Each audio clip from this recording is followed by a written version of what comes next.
안녕하세요. 최다은 변호사입니다. 신당역 영무원 살인사건에 대해서 두 번째 영상을 올리고 있습니다. 첫 번째는 이 피의자에 대해서 왜 구속을 하지 않았을까?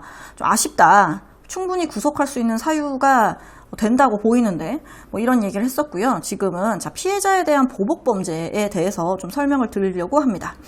이 사건에 대해서 많은 사람들이 이제 분노한 이유는 피해자에 대해서 가해자가 보복범죄를 했다는 것 때문에 이제 걱정이 되는 것이잖아요. 자, 보복범죄는 정말 죄질이 좋지 않죠. 왜냐하면 자기가 잘못해놓고 다른 사람을 탓하고 네가 나를 감히 고소해? 다 죽여버리자. 이런 식으로 이제 한다는 거니까 얘는 개선할 여지가 없는 애야. 그러니까 어떻게 해야 되겠어요? 강하게 처벌해야 되겠죠. 자, 만약에 이런 사람들에 대해서 강하게 처벌하지 않는다면 무서워서 누가 신고를 하겠어. 그리고 목격자나 이런 사람들도 무서워서 어떻게 이거를 진실을 얘기하겠어요. 그러니까 특정범죄 가중처벌 등에 관한 법률, 특가법이라고 하는데 여기에서 보복범죄에 대한 가중처벌을 하고 있습니다. 자, 여기 내용을 보면요.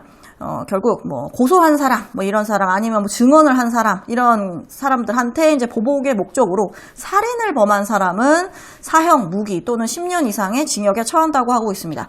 자, 보통 살인죄의 경우는요, 사형, 무기, 5년 이상의 징역에 처하도록 하고 있거든요. 그러니까 하한이 5년 이상이었던 게 10년 이상까지 올리는 거니까 굉장히 가중해서 처벌을 하는 거라고 볼 수 있습니다.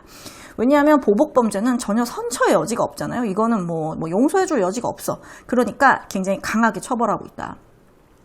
이번 피고인 같은 경우에는 10년 이상의 징역에는 무조건 해당이 되겠죠. 왜냐하면 기존에 지금 전과가 있는 상황에서 전과가 지금 2개, 만약에 이제 그 다음날 선고가 되기로 한 게 또 선고가 된다면 전과가 이제 3개인 경우가 되니까 계속해서 범죄를 저지르고 있기 때문에 가중처벌이 또 될 수밖에 없는 사안입니다. 그래서 요 10년 이상 어디쯤에 이제 형이 선고가 되지 않을까 싶은데요. 아마 무기징역까지도 가능할 것 같습니다.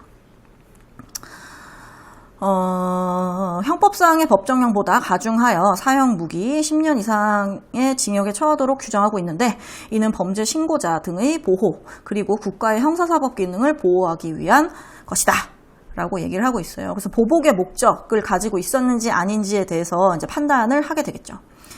결국 같은 살인을 했어도 보복범죄라 함은 보복을 하려고 했었는지가 중요하기 때문에 이 부분에 대한 얘기가 계속 좀 논의가 진행이 될 것 같습니다. 당연히 피고인의 경우에는 나는 보복범죄가 아니었어. 정말 충동적으로 저지른 거야 라고 주장을 하게 될 것이고요. 이제 검사 측에서는 저 친구가 너를 고소했다는 것 때문에 계속 괴롭히고 합의해주지 않았기 때문에 계속해서 어떤 고의를 가지고 작정을 하고 가서 죽인 거잖아 라고 이제 얘기를 하게 될 거예요.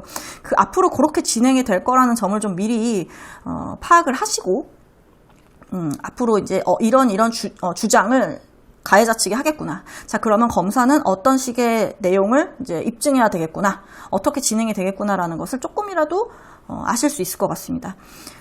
이번 사건이 사실 스토킹 피해자에 대한 점이었기 때문에 좀 아쉬워요. 왜냐하면 스토킹 처벌법이라는 게 이제 만든 지 1년 정도밖에 되지 않았고, 스토킹 처벌법이 만들어진 이유가 이후에 이제 강력범죄로 발전할 수 있기 때문이었잖아요. 그런데 스토킹 처벌법이라는 게, 제정이 돼서, 실제로 그 사건을 저지른 가해자에 대해서 우리가 구속을 제대로 하지 못해서 실제로 이제 살인사건이 또 일어났기 때문에 과연 스토킹 처벌법을 제정한 것에 대해서 어떤 우리가 추구했던 그 목표가 지금 달성이 되고 있는지에 대해서 굉장히 의심스러운 상황이 아닌가 싶습니다. 그래서 이번 사건이 또 하나의 큰 획을 긋는 사건이 아닐까 싶고 앞으로 피해자에 대해서 근본적인 해결책을 좀 마련을 해야 되지 않겠냐. 실질적으로요. 많은 제도들은 있으나 과연 그것들이 제대로 힘을 발휘하고 있는지에 대해서 굉장히 의문스럽기 때문에 좀 많이 달라져야 되지 않나라는 생각이 듭니다. 자, 오늘 보복범죄에 대해서는 여기까지 말씀을 드리고요. 추후에는 기존에 또 진행했던 대로 영상을 좀 찍어서 말씀을 드리거나 하게 되지 않을까 싶습니다. 여튼 고생하셨습니다.